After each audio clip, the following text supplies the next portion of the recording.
Ok.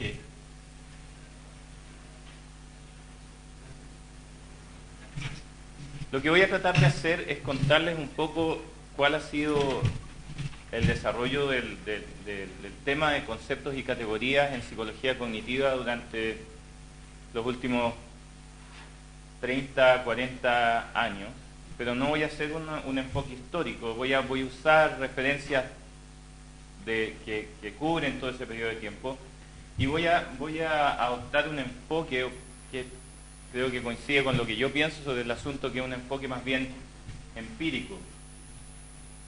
En el sentido, no tanto en el sentido de que se base en datos, sino basado en la idea de que los conceptos capturan propiedades de la realidad o extraen propiedades de la realidad. Así que, por un lado, voy a estar diciendo cosas generales, que son válidas para muchas teorías, pero también voy a estar diciendo cosas que caen en este lado del límite, en el lado empirista, versus un lado más innato. Para hacer la diferencia más clara, quizás una teoría empirista supone que cuando uno desarrolla un concepto está extrayendo propiedades de la realidad y la dirección del flujo es más bien de afuera hacia adentro. En cambio, una teoría más innatista supone que uno está poniendo más de lo que está sacando. En el fondo, que cómo organizamos los conceptos se entiende más bien por la estructura que tenemos y no por las características de las entidades con las cuales estamos interactuando. Yo creo que esa es como la diferencia básica. Para darles un ejemplo de qué es lo que es empirista, bueno, Brent Berlin, que es un antropólogo cognitivo, ha estudiado cómo la gente razona sobre el mundo natural, los árboles, pero también los animales, ese tipo de cosas. Y para él, los conceptos que desarrollamos están determinados porque la naturaleza misma nos ofrece ciertos puntos de corte que a la percepción saltan a la vista. Y eso es lo que determina la conceptualización. Y yo tiendo a estar de acuerdo en cierto grado, por lo menos con eso. Así que les advierto que por ese lado va la cosa, para que lo consideren a la hora de ir filtrando lo que van oyendo. Ahora, ¿qué es lo que es un concepto desde el punto de vista de la psicología cognitiva? Bueno, yo creo que la mayor parte de los autores estarían de acuerdo que un concepto es una estructura de memoria. Básicamente, lo que se hace, ¿no es cierto?, es que hay una serie de instancias que son ejemplos del concepto que están organizadas de acuerdo a algún principio, y ese principio se extrae de la experiencia. Esa es como la forma más general. Y esa estructura, ese principio puede ser, por ejemplo, el principio de similitud. Se organizan dentro de un concepto todas aquellas cosas que son similares. No paso para allá. Así que esa es como una definición relativamente inocua, supongo yo, de lo que es un concepto. Y una vez que uno lo tiene, lo puede usar. Lo característico es que uno lo puede usar para una serie de tareas. O sea, tiene una función en la economía cognitiva. Entonces se puede usar para hacer inferencias, se puede usar para planificar, se puede usar para razonar, se puede usar para identificar objetos, se puede usar puramente con fines de clasificación, aunque no es lo común. Se puede usar para interactuar con los objetos. O sea, tiene ese tipo de ventajas. Ahora, ¿qué cosas no son conceptos de acuerdo a esta visión? Bueno, muchas veces se considera que poseer un concepto es ser capaz de hacer la discriminación entre una cosa y otra. Por ejemplo, el sistema auditivo puede discriminar fácilmente entre la B y la P. Y esa discriminación, algunos consideran que es evidencia de poseer un concepto. Entonces se llama, por ejemplo, percepción categórica, suponiendo que ese criterio es suficiente. Bueno, yo les voy a proponer acá que eso no es suficiente para poseer un concepto. Yo no diría que alguien que es capaz de hacer una discriminación posee un concepto. Por ejemplo, yo discrimino entre rojo y verde. Puedo discriminar entre rojo y verde y hacerlo perfectamente bien y tener una serie de... ser muy eficiente en hacerlo y sin embargo no tener el concepto de rojo y de verde o el concepto de color. mucho menos, diría yo, el concepto de color.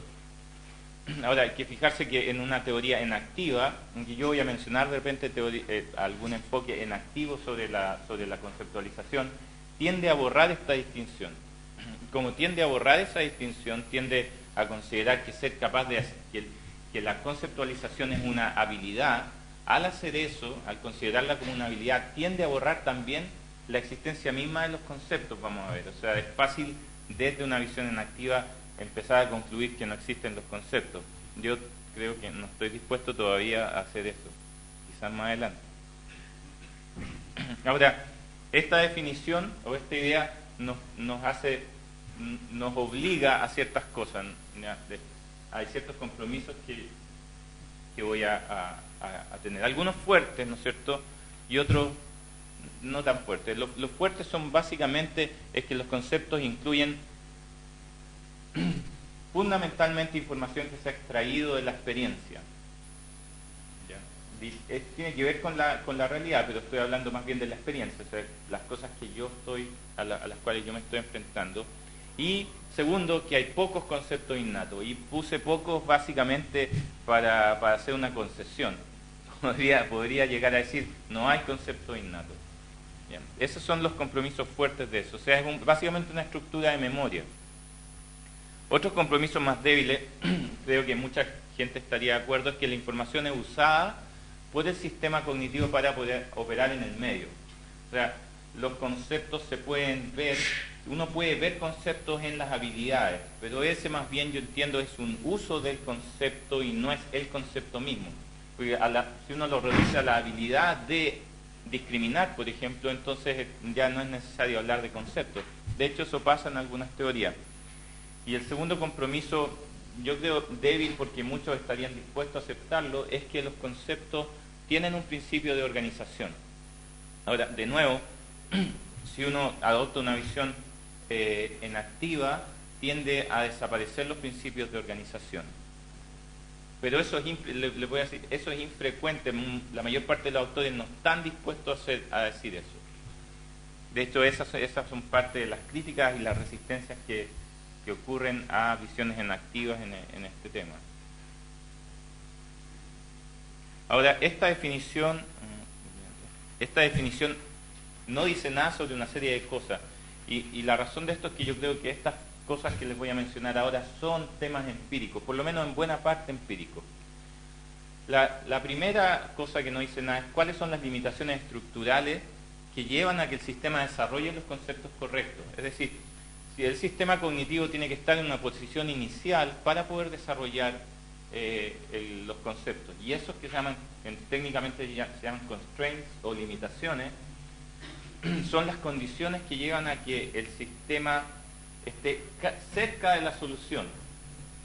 Pero estos constraints no son necesariamente conceptos innatos, son simplemente limitaciones estructurales. No tienen por qué considerarse como conceptos innatos, son más bien parámetros del sistema.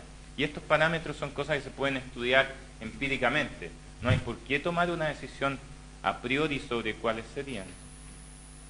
O sea, son teóricos, no quiero decir, no tenemos por qué entrar a definirlo ahora, eso es lo que quiero decir. Ahora, otra cosa en que la definición no dice nada es si los principios de organización, estas cosas que uno extrae, por ejemplo, la similitud entre ciertas cosas o las relaciones causales entre ciertas cosas, si estos principios de organización están explícitamente representados o están implícitamente representados. Más bien, si son entidades teóricas de las cuales yo uso para poder hablar de este tema o si efectivamente están ahí. Por ejemplo, el centro de gravedad, para darle un ejemplo de lo que estoy hablando, el centro de gravedad, por ejemplo, alguien que está en una moto y está parado en los pedalines, el centro de gravedad puede estar más abajo de la superficie de apoyo de la moto, está, digamos, debajo de la superficie de la tierra. Ese centro de gravedad obviamente no es una propiedad explícita, no es una propiedad del objeto. En este caso, ¿no es cierto?, un objeto compuesto, la moto y la persona que está montada arriba de eso. Puede ser que alguna de estas principios de organización sean de ese tipo, sean cosas de las cuales yo puedo hablar teóricamente y usarlo para hacer ciertos razonamientos, sin embargo no me estoy refiriendo a entidades reales en el término de que son, en el sentido de que son explícitas. Entonces, si yo tengo esa... hay teorías que podrían hacer esto. Entonces uno se puede preguntar, por ejemplo, si yo conceptualizo y organizo las cosas en función de similitud entre distintas cosas, que es un principio muy básico, la pregunta es, ¿la similitud es algo que está explícitamente instanciado? Por ejemplo, ¿hay alguna parte del cerebro que computa similitud? ¿O la similitud es un principio de organización que en realidad no es explícito, sino que resulta del funcionamiento del sistema? Esas son posibilidades teórica. Y otro tema que tampoco voy a tocar, porque también divide el campo en adversarios, es cuál es el formato de la representación, si el formato es perceptual o el formato es formal. Formato formal. Entonces, formal quiere decir si es digital, si versus análogo, si es más parecido al lenguaje versus más parecido a las imágenes. Aquí la mayor parte del campo de la psicología cognitiva se va por el lado más formal, aunque no lo diga explícitamente, aunque hay un grupo creciente de gente que está dispuesta a tratar el formato de representación como imágenes. Yo diría que lo más seguro es decir que es modal. Modal en el sentido que hay muchos procesamientos que son hechos por las mismas áreas en el sistema nervioso, en el cerebro, que procesan cierta modalidad sensorial. En ese sentido, modal. Decir modal no obliga necesariamente a decir que algo es análogo. O decir modal no obliga necesariamente a decir que corresponde a imágenes, que es una especie de copia de algún estadio del proceso sensorial. Ahora, en términos de arquitecturas cognitivas, esta definición supone, creo yo, cierto tipo de arquitectura. Si es una estructura de memoria, supone que hay algo que uno puede recordar. Y eso es lo que yo les voy a plantear, es que ese algo que uno puede recordar son los outputs del sistema sensorial, o del sistema visual en particular. Y voy a contrastar eso con una arquitectura relativista, con una arquitectura más o menos indiferenciada, que yo creo que es más o menos lo que está implícito, a veces explícito en algunos tratamientos del tema de los conceptos, sobre todo, pienso yo, en el lado filosófico. Si recuerdan ustedes, la hipótesis de Sapir-Whorf es que los conceptos o el conocimiento que uno tiene afecta a la percepción y lo afecta hasta los niveles más bajos. Básicamente eso es lo que muestra la figura, ¿verdad? En un esquema como ese no hay diferencia entre conceptos o conocimiento y percepción. Y la mayor parte, creo yo, de la gente que trabaja en conceptos dentro de psicología cognitiva acepta que hay una diferencia entre conocimiento y percepción, aunque puede haber interacciones, pero acepta que hay una diferencia. Esto a veces se acepta implícitamente, salvo, de nuevo, teorías más inactivas donde la percepción es la conceptualización. En el fondo están haciendo esa movida. Ahora, el problema del holismo del significado, problemas filosóficos como la inconmensurabilidad, se dan en un sistema como este, porque en este sistema no se puede hacer diferencia entre la percepción y el conocimiento, de modo que uno tiene el problema de tratar de entender cómo será posible que alguien desarrolle un concepto en un esquema como este. Yo creo que un esquema distinto es el que yo prefiero. En este esquema, si ven el procesamiento visual como un ejemplo de lo que es el proceso perceptual, está separado de los conceptos. Y el output de este sistema son objetos presemánticos, es decir, que no están teñidos por conocimiento. En el proceso de formación de conceptos, lo que yo hago es configurar propiedades, y vamos a ver en más detalle qué es lo que significa eso. Y en el proceso de configurar propiedades, yo organizo conceptos de acuerdo a algún principio que puede ser más o menos explícito o más o menos representado, y luego esto puede influir sobre los procesos perceptuales a nivel atencional, o sea, dirige la atención en el input o dirige la atención a los objetos presemánticos. Entre paréntesis, esto es consistente con evidencia neuropsicológica sobre algunos tipos de trastornos como las agnosias. O sea, típicamente la agnosia se hace la distinción entre perceptiva y aperceptiva, en el sentido de a este nivel o a este otro nivel.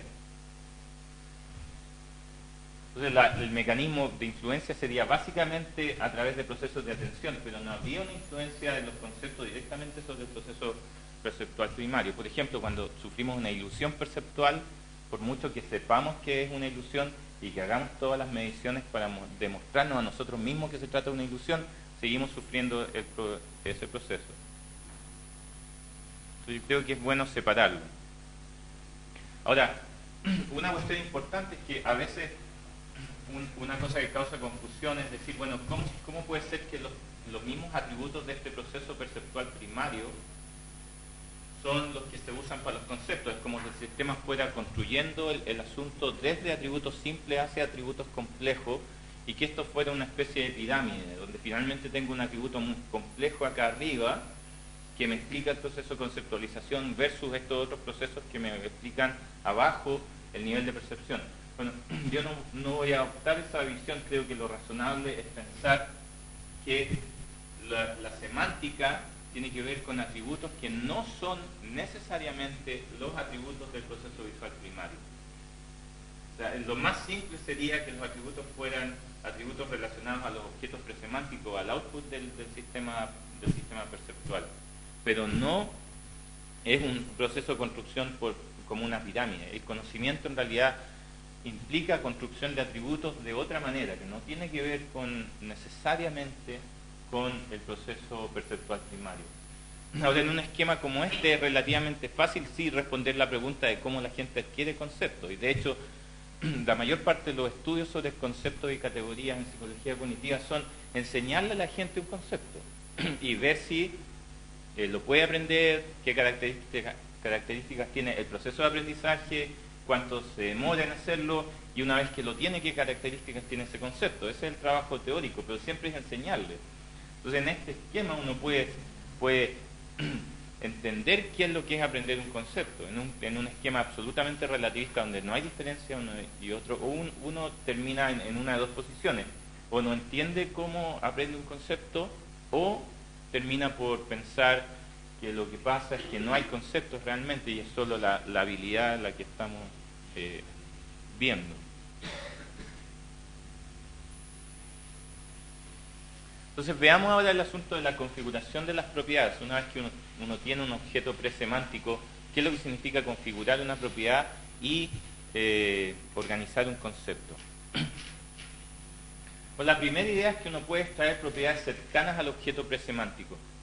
De hecho, Linda Smith tiene un concepto que se llama el sesgo de la forma.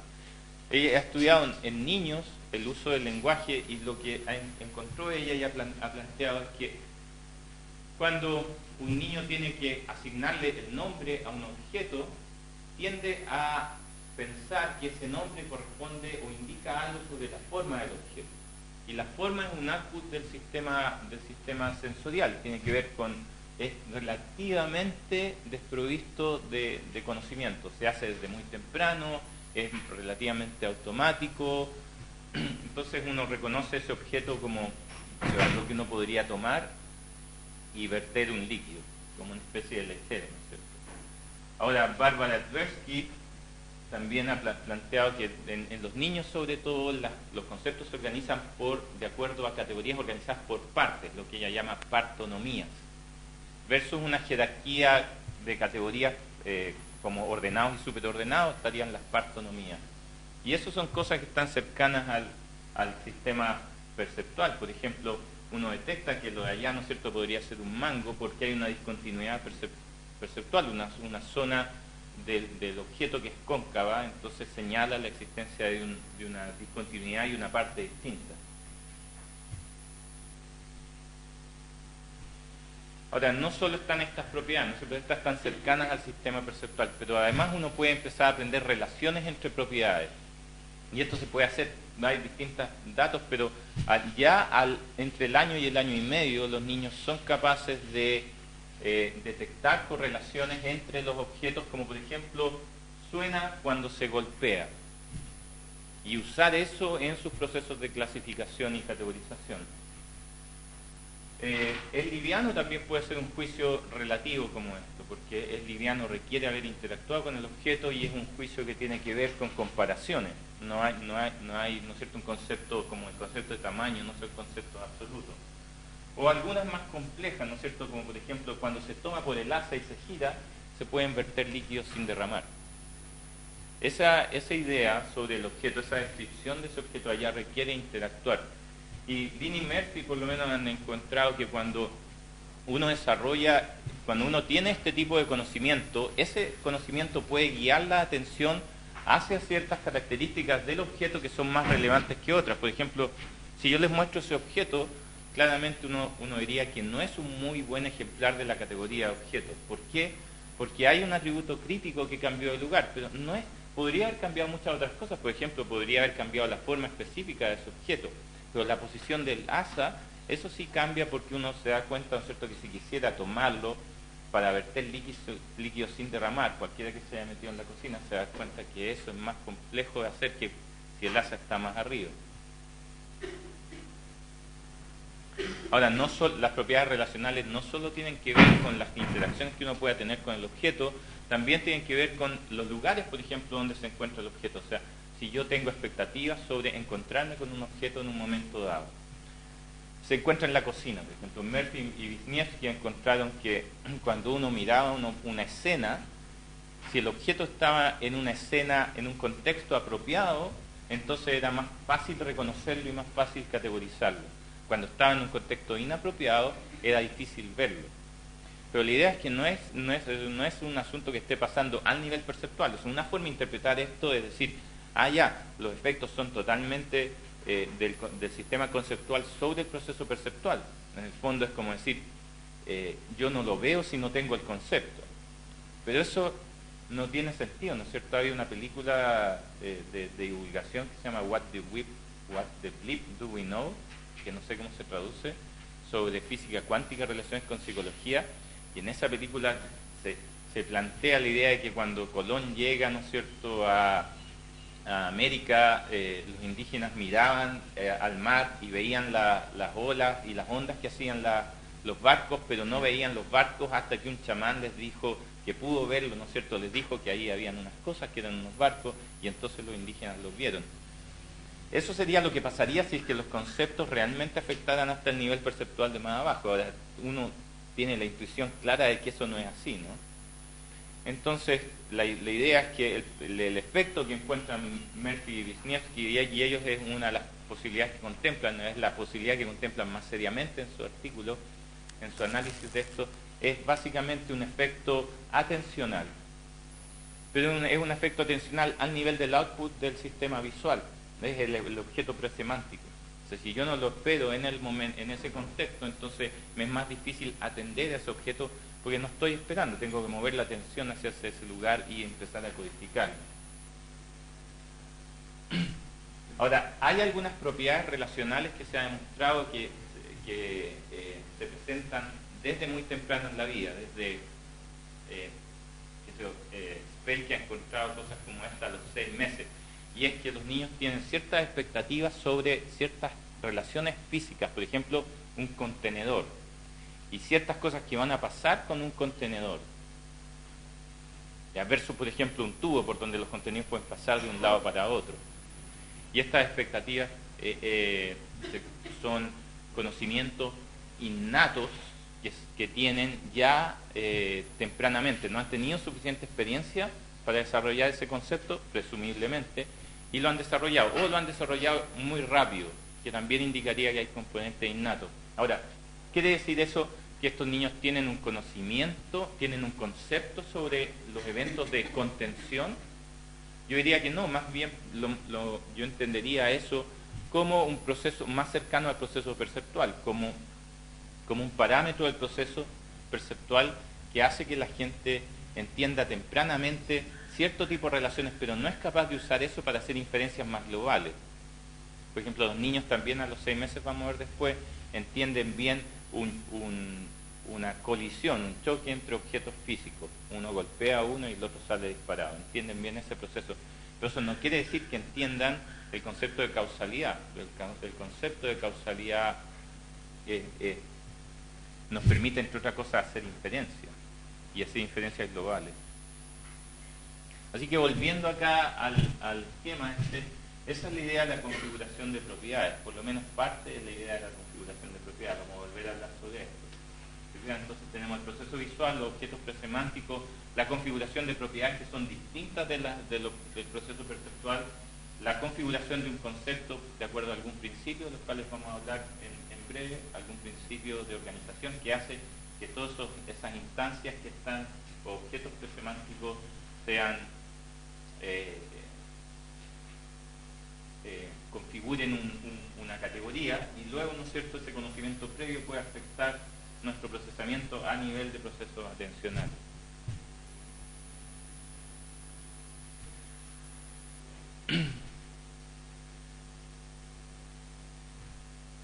Ahora, cuando se hace investigación en conceptos y categorías, típicamente se asumen las propiedades de la categoría.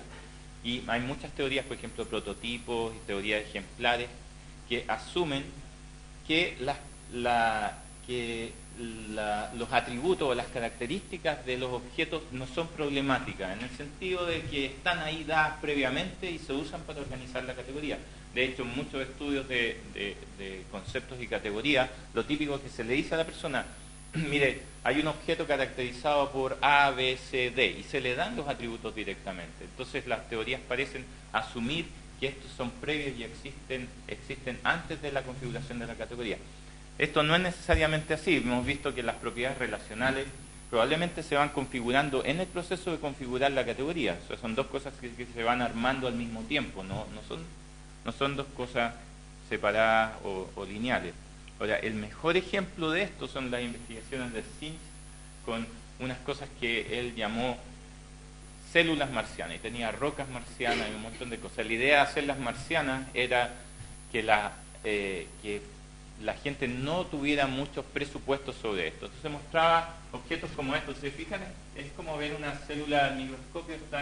Hay distintas estructuras, que serían los organelos. Entonces, en esta estructura se llama la célula XY, tiene esa estructura, si la alcanzan a ver ahí en el sombreado. La célula X tiene esa estructura ahí, y la célula Y tiene esa estructura que la identifica. Los sujetos no tenían, cuando empezaban a categorizar estas cosas, no tenían conocimiento previo, asumían que eran células marcianas totalmente distintas y no sabían en qué tenían que fijarse tampoco.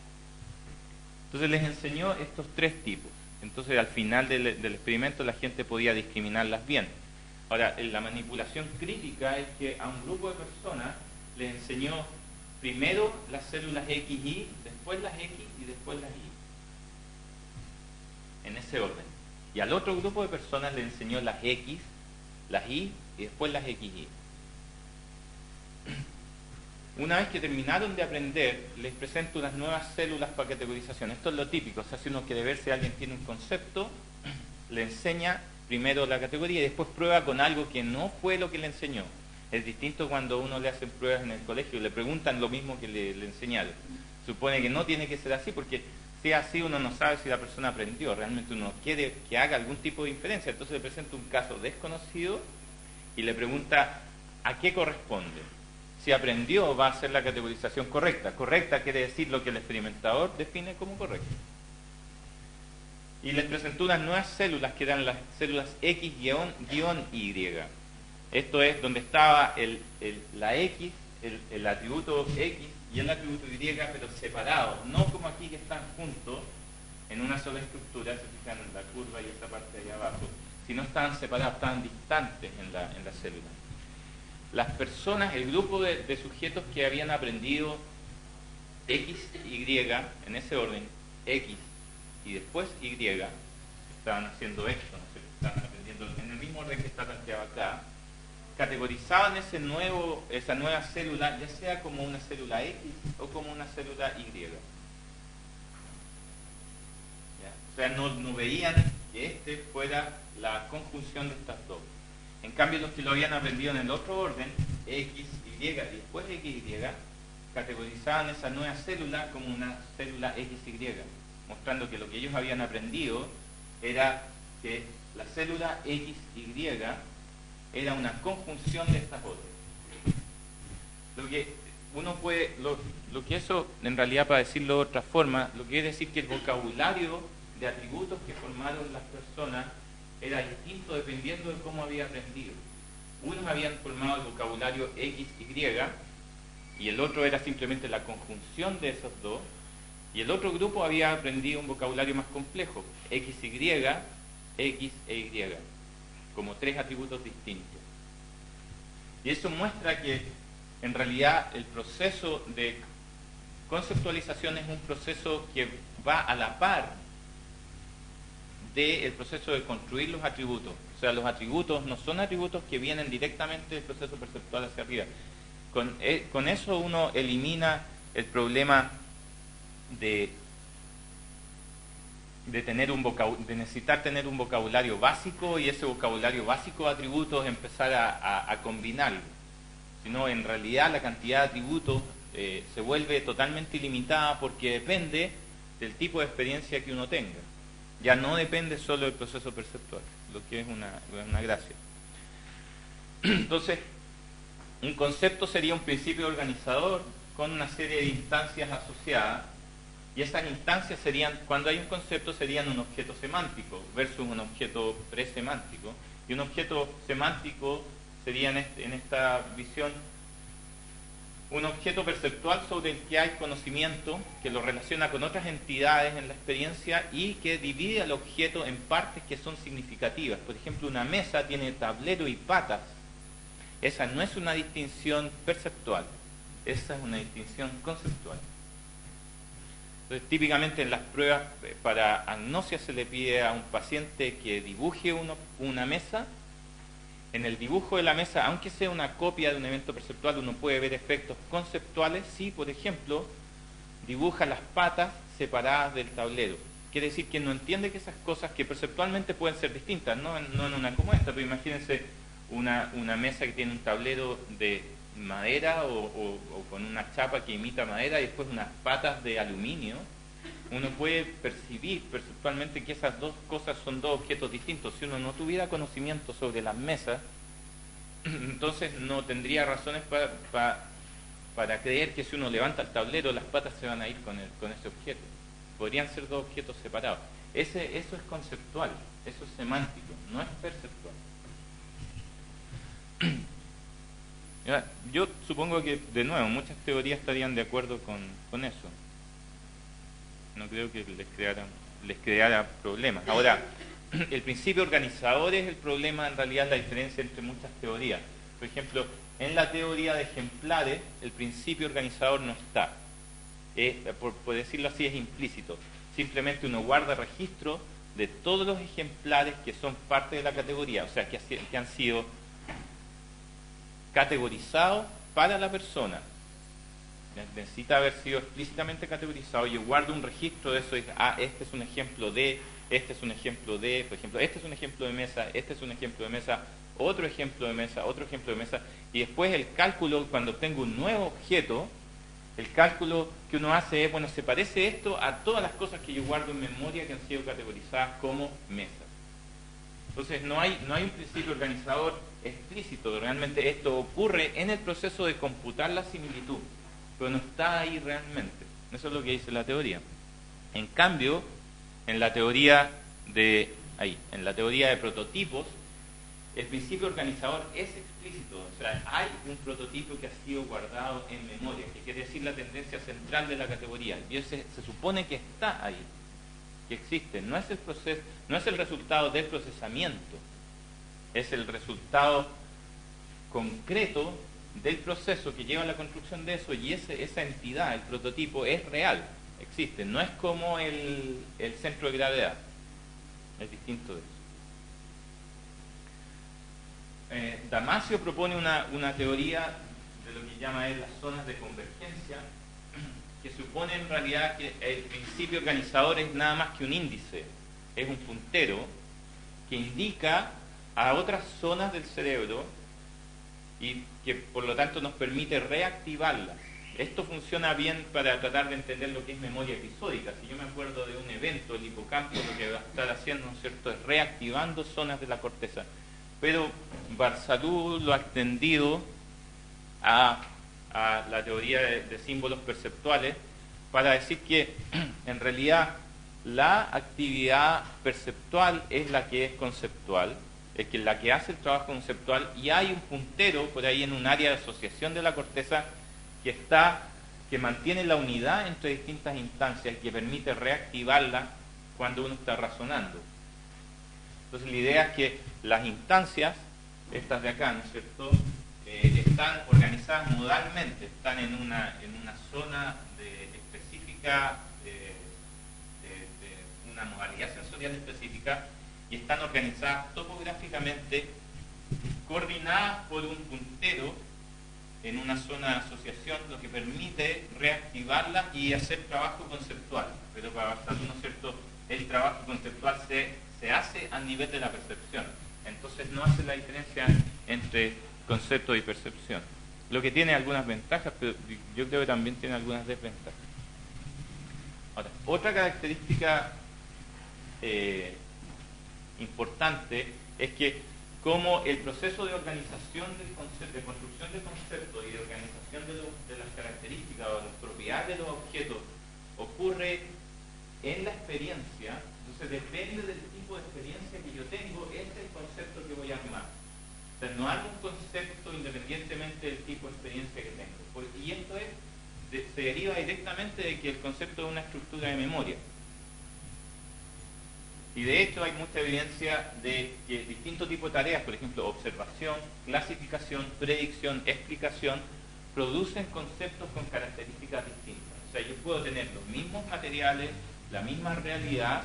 Si yo estoy interactuando con esa realidad de formas distintas, mi experiencia va a ser distinta, mi estructura de memoria va a ser distinta, el concepto va a ser distinto. Y eso es porque las tareas dirigen la atención a atributos distintos. Por ejemplo, si yo estoy clasificando, estoy separando cosas unas de otras, por ejemplo, y elefantes de hipopótamos, puede ser que no necesite, o probablemente, procesar estas entidades a un nivel muy profundo, y me baste, por ejemplo, notar que hay algunos que tienen trompa y otros que no tienen trompa, y eso me basta para hacer la clasificación. Eso se llaman atributos diagnósticos. Los atributos diagnósticos son aquellos que a uno le permiten predecir la pertenencia a categoría con un bajo margen de error. Si yo estoy haciendo un diagnóstico médico, también es lo mismo. Pero si yo estoy haciendo diagnóstico, me voy a estar fijando en características que me permiten diferenciar. ¿Tiene roja la garganta o no la tiene roja? ¿O dónde está roja? O sea, más arriba, más abajo. La fiebre. ¿Tiene fiebre o no tiene fiebre? ¿La fiebre es fluctuante o no es fluctuante? Esos atributos diagnósticos tienen que ver con una forma de conceptualizar. Si se fijan, entonces uno está en una tarea de clasificación, va a desarrollar un tipo de concepto, una estructura de memoria.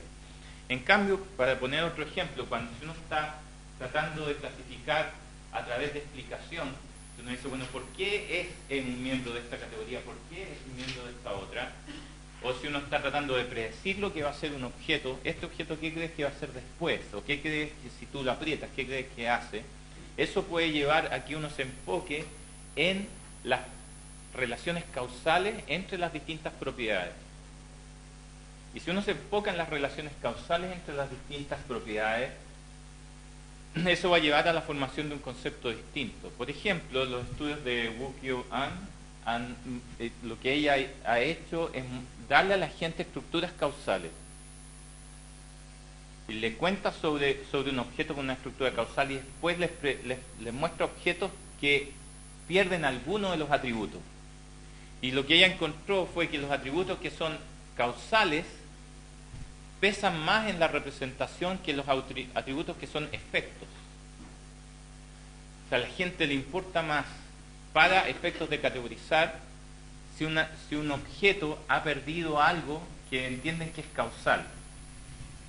Por ejemplo, para tomar no de Ahn, sino de otros autores como Frank Kyle,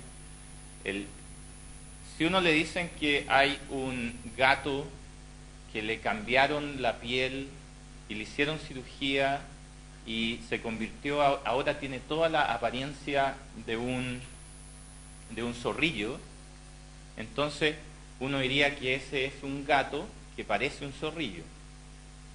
Porque la apariencia es más bien un efecto, uno lo conceptualiza como un efecto de otras cosas.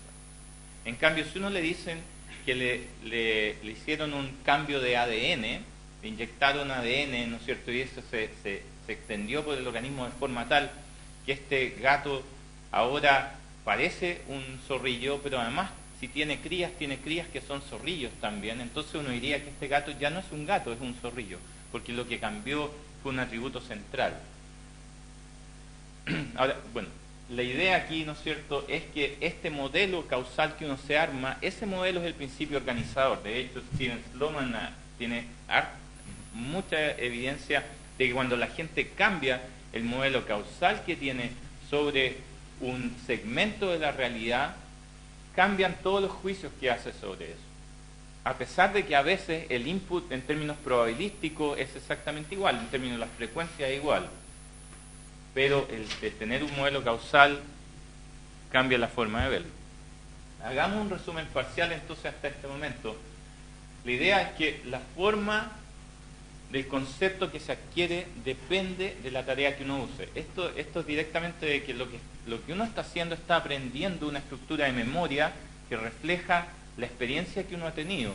No refleja, está determinado en cierto grado por la estructura de la realidad, como pensaría alguien como Brent Berlin. O sea, está determinado por las cosas tal y cual se me ofrecen. Pero el tipo de interacción que tengo yo va a guiar el proceso a pesar más ciertos atributos, ciertas características, o a construir ciertos atributos que no van a ser construidos en otras condiciones. Una vez que yo desarrollo esta estructura de memoria, la puedo usar con ventaja para guiar la atención. Si yo me encuentro en esta situación de nuevo, ya sé dónde tengo que mirar. O si yo me encuentro en esta situación de nuevo, sé qué inferencias puedo válidamente realizar. Y además, ¿no es cierto?, cómo interactuar con el objeto.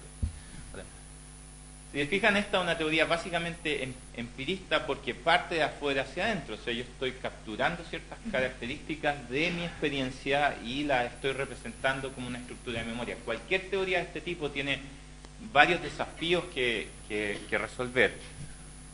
Lo típico es el desafío de la abstracción. O sea, ¿cómo puede ser que yo desarrolle conocimiento general a partir de experiencias particulares? Otro desafío es los cambios cualitativos en el proceso de desarrollo. Por ejemplo, si uno, a ver, ¿qué quiere decir esto? Si uno considerara que el desarrollo va de afuera hacia adentro, entonces yo cada vez acumulo más conocimiento y más conocimiento. Entonces lo que yo debería encontrar es un aumento incremental en el conocimiento y las capacidades, y no observar saltos cualitativos en el proceso de desarrollo. Ese es un desafío para este tipo de teoría también.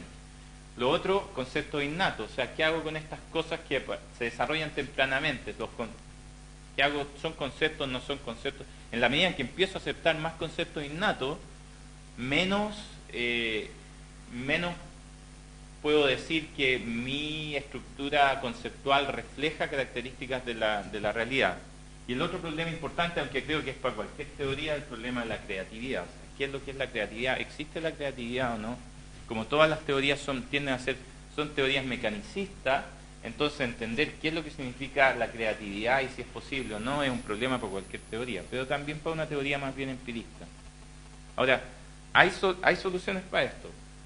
Por ejemplo, el problema de la abstracción, la solución típica es la de Lakoff, es de la analogía, es decir, un concepto abstracto en realidad lo entendemos por analogía, por recurso a un concepto concreto que conocemos. Y ese mapeo que hacemos nos permite hablar de un dominio desconocido en relación a esto otro. Vamos a ver que esto entronca también con el tema de la creatividad. Barsalou ha planteado también que algunos conceptos abstractos pueden tener que ver con estados introspectivos. O sea, parte de mi experiencia cuando interactúo con un objeto es ciertas introspecciones que yo tengo o estados internos acerca de ese evento. Y eso es parte de la experiencia. Entonces, por ejemplo, conceptos como coraje, que podrían ser muy abstractos, pueden en realidad estar definidos en buena parte por los estados internos que yo tengo cuando evalúo esa situación. Y eso nos da una forma de entender eso. Otras formas son con recurso a las situaciones, es decir, mira, ¿sabe qué? Un concepto abstracto no es como un objeto concreto, es más bien más complejo, es una situación. Por ejemplo, cuando yo pienso en justicia, ¿en qué pienso? Según Barsalú, una forma de solucionar ese problema es que cuando yo pienso en justicia, pienso en una corte. Entonces pienso en una situación. Hay un juez, hay abogado, hay un caso, hay alguien que está defendiendo, y todas las inferencias que yo hago sobre el concepto abstracto de justicia lo hago refiriéndome a una situación concreta. Esas son las situaciones. Estas son por lo menos algunas posibles soluciones que se han explorado y se están explorando respecto de cómo una teoría empirista puede solucionar el problema de la abstracción. Cambio cualitativo en el desarrollo. Thomas Schultz ha propuesto lo siguiente, dice, tiene que ver también con el asunto de la necesidad de conceptos innatos. Si uno tiene un sistema fijo, por ejemplo en inteligencia artificial, una red neuronal, si uno tiene un sistema fijo, ese sistema puede aprender solo incrementalmente. De modo que una vez que desarrolló un cierto concepto, no hay forma de sacarlo de ahí. Lo más probable es que se quede en esa solución. Alcanza, por así decirlo, tiene todos estos problemas de que las soluciones alcanzan máximos locales. O sea, hay un óptimo, no es un óptimo, sino es un máximo local. Alcanza una solución que resuelve una serie de problemas, pero hay una solución más global por acá que no puede alcanzar. Entonces, ¿cómo movemos al sistema de esta a esta otra? Esos son saltos cualitativos. Entonces, según Schultz, lo que pasa es que lo que hay que permitir es que el sistema crezca. Entonces, el sistema cognitivo empieza pequeño, un niño, empieza pequeño, es relativamente pocas conexiones en términos relativos o relativamente, la solución es pequeña, a pequeña escala. Pero luego, imagínense una red neuronal, el sistema crece, le agrega una nueva capa intermedia. Y Schultz ha demostrado en una serie de simulaciones que agregar una nueva capa intermedia en un sistema que ya ha desarrollado una solución, lleva al sistema a desarrollar un cambio cualitativo. O sea, la solución que la nueva capa de neuronas simuladas alcanza, tiene que tomar en cuenta la solución antigua. Y eso produce cambios cualitativos, sin tener que plantear que estos cambios están preprogramados. Entonces nos permite, o sea, el problema de la necesidad de conceptos innatos y de procesos endógenos que guían los saltos cualitativos en el proceso de desarrollo, en parte porque siempre hemos pensado en que el sistema nace de cierta manera y de ahí lo único que puede hacer es empezar a cambiar las conexiones, pero no tiene más posibilidades de crecer. Si uno acepta que el sistema crece, y eso no me parece que sea muy difícil de aceptar, entonces empieza a poder manejar problemas como ese. Ahora, ¿los conceptos innatos deberían ser considerados conceptos innatos o son más cerca de las cosas perceptuales? Aquí el experimento 1 de Kim y Spelke es como el ejemplo típico. Aquí a los niños les muestran casos como este, una bola salió media elíptica aquí, no sé, que va corriendo por una superficie y después, ¿no es cierto?, una vez que están habituados a esto, quiere decir, le dejan de prestar atención, le muestran ya sea o la imagen de allá. Es decir, una bola, esta se parece perceptualmente hasta acá, en el sentido de que la bola sigue en la misma trayectoria, pero aquí se acaba la superficie, se acaba la mesa y la bola debería caer. Y le muestran este de acá o el de allá. Entonces, lo que encuentra Spelke siempre es que los niños se habitúan a esta. Esta no les parece sorprendente, pero cuando les muestran esta, se deshabitúan, es decir, vuelven a prestar atención, la miran por más tiempo. Entonces eso se considera evidencia de que los niños tienen el concepto.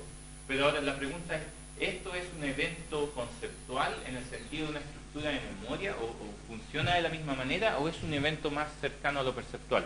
Entonces, lo que yo les quiero plantear en forma más bien hipotética es que eso debería ser un evento mucho más cercano a los procesos perceptuales y no un proceso conceptual, y que a la hora que uno empieza a considerar esto como un proceso conceptual, va a caer finalmente en el problema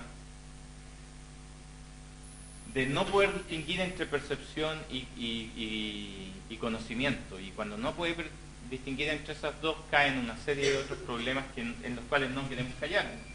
O sea, vamos a caer en el problema de la indeterminación, finalmente. Entonces, esto realmente, pienso yo, debería ser explicado a nivel perceptual y no propiamente. Es lo mismo que los eventos físicos de causalidad o de colisión entre objetos. Probablemente hay procesos perceptuales de relativamente bajo nivel que garantizan que esa va a ser la forma que se va a construir ese evento, que se va a procesar ese evento. Y eso no es un evento conceptual en el sentido del cual en que hemos estado hablando. La creatividad también se puede manejar. Básicamente las soluciones a la creatividad van por el lado de la analogía. Los trabajos de Holyoake y Steigart, en la idea de que, sobre todo, Holyoake y Steigart lo que hicieron fue analizar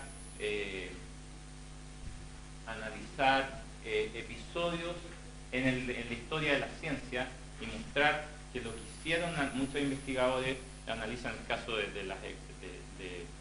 Maxwell, las ecuaciones de Maxwell, fue tomar una analogía de un caso conocido y aplicarlo a un área desconocida y empezar a modificar las relaciones específicas dentro de la analogía para ajustarlo a los nuevos resultados, con lo cual terminan con un dominio separado y distinto, pero empezaron analógicamente, lo que es un evento creativo, ¿no?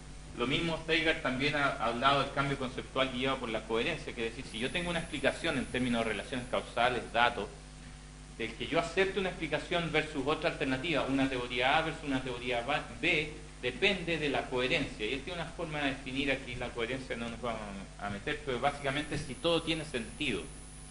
Y la noción de sentido tiene que ver con el problema de la creatividad. O sea, yo podría, esto no ha sido estudiado realmente. Es probable que yo pudiera, pienso yo que uno puede modificar conceptos a través de la coherencia. O sea, a través del sentido, sin necesitar venir de afuera hacia adentro. Esta es una hipótesis, pero por lo menos podría solucionar problemas de la creatividad. Y bueno, como vimos, la creación de atributos en el caso de los estudios de Shinch es bastante, es un proceso bastante creativo. Quiero decir, no es creativo en el sentido que no es un proceso mecánico. Entonces, lo que una visión como esta de los conceptos nos permite hacer es salirnos del asunto de pensar de que los conceptos son creados como combinando un vocabulario básico de ahí para arriba. Probablemente no ocurre así. Conclusiones. Creo que es necesario para entender lo que es un concepto aceptar la separación entre percepción y concepto. Si uno no la acepta, entonces cae en una serie de problemas que por razones teóricas creo que no es conveniente caer. Los conceptos son desde este punto de vista una estructura de memoria que reflejan la estructura de la experiencia, y aceptar todas estas cosas no implica caer en los problemas típicos de teorías empiristas como es, bueno, ¿qué hago con las abstracciones? Porque hemos visto hay posibles soluciones para eso. Básicamente lo que les he contado, tengo ahí tengo algunas referencias por si alguien se interesa. Lo que les he contado yo creo que es relativamente, está un nivel más arriba de las teorías. O sea, hay muchas cosas aquí que hay mucha gente haciendo investigación que estaría dispuesto a aceptar. Claro, el problema hay teorías, ¿no es cierto?, que van a resolver el problema como estas cosas están implementadas en el sistema nervioso. Pero ese es otro problema. O sea, no estamos hablando aquí al nivel de la implementación, estamos hablando al nivel del proceso general que estaría ocurriendo cuando uno forma un concepto. Eso es lo que tenía preparado para contarles. Gracias.